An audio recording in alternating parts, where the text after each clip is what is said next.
शुभ प्रभात बच्चों। कैसे हैं आप सभी? आशा करती हूँ कि आप सभी बच्चे बहुत ज्यादा अच्छे होंगे। तो बच्चों, आज हमारे पास है अध्याय 9 जिसका नाम है मतवाला भौरा।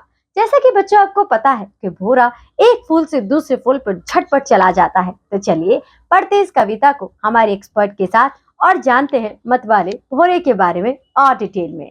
हेलो बच्चों, कैसे हैं आप सब?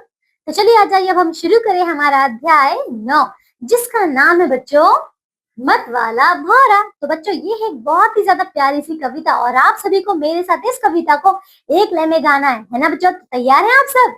आ जाइए शुरू करें। तो बच्चों इस पाठ को शुरू करने से पहले इस देखिए ये कविता है ना, इसीलिए बच्चों इस कविता को शुरू करने से पहले इस कविता का सार देख लेते हैं, यानी कि पोयम समरी। आइए देखें बच्चों क्या दिया गया है। देखिए प्रस्तुत कविता में भौरे के जीवन का वर्णन किया गया है। वह फूलों पर इधर उधर मंडराता हुआ मस्त रहता है। आइए उसके इस अद्भुत जीवन के बारे में पढ़कर स्वयं भी उसी के समान बनने का प्रयास करें। तो आइए बच्चों अब हम पढ़ते हैं यहाँ पे, जिस प्रकार भंवरा फूलों पर क्या करता है बच्चों, गुनगुन गुनगुन करता है, उसी प्रकार बच्चों देखिए यहाँ पे उसके अद्भुत जीवन को पढ़कर हम उससे शायद कुछ सीख लेंगे। आइए हम यहाँ पे इस कविता को पढ़ना शुरू करते। चलिए देखिए, तो बच्चों इस कविता को मेरे साथ बड़े ध्यान से बोलेगा, ठीक है? आ जाइए इसे गाते हैं एक साथ।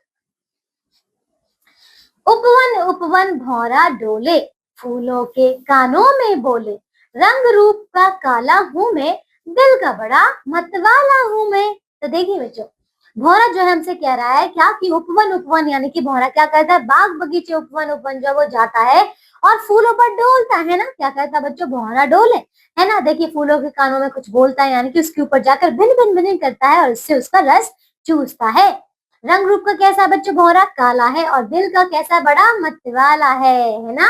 आइए अब देखिए इसके आगे बच्चों, और ये क्या कहते हैं, कली कली मंडराता हूँ, रस फूलों का पी जाता हूँ, संध्या के घिर आने पर, फूलों के मुरझाने पर। तो देखिए अब कह रहा है वो कली कली जाता है, उसके ऊपर मंडराता है क्योंकि हर किसी से ही रस लेता है, और कहता है कि फूलों का रस वो पी जाता है ना।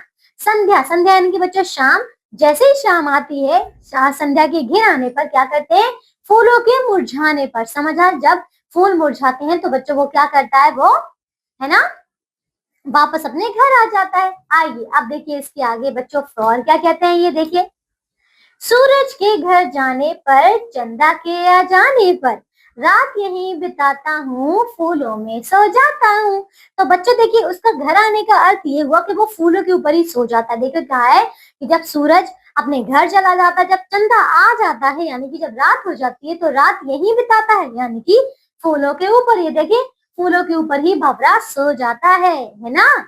तो बच्चों ये देखिए कितनी छोटी सी कितनी प्यारी सी कविता है, हो गई पूरी, समझ आई ना। आइए अब हम करते हैं इसके शब्दार्थ यानी कि इसके वर्ड मीनिंग्स। चलिए देखिए, उपवन यानी कि बाग, गार्डन, भौरा भ्रमर, ठीक है, बम्बल बी, डोल रहा यानी कि मंडरा रहा, क्रूजिंग, मतवाला यानी कि मस्त, इजी गोइंग, संध्या शाम, इवनिंग, मुरझाने पर यानी कि सूखने पर, ठीक है, ऑन वेदरिंग।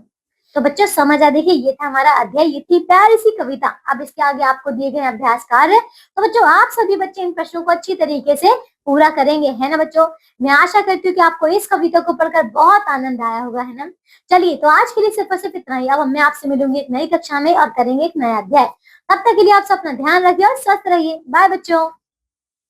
तो बच्चों देख रहे हो कि भौरा क्या कह रहा है कि फूल फूल मंडराता हूँ, रंग में मैं काला हूँ, और किस प्रकार से वो हर एक चीज को इतनी अच्छी तरीके से प्रस्तुत कर रहा है।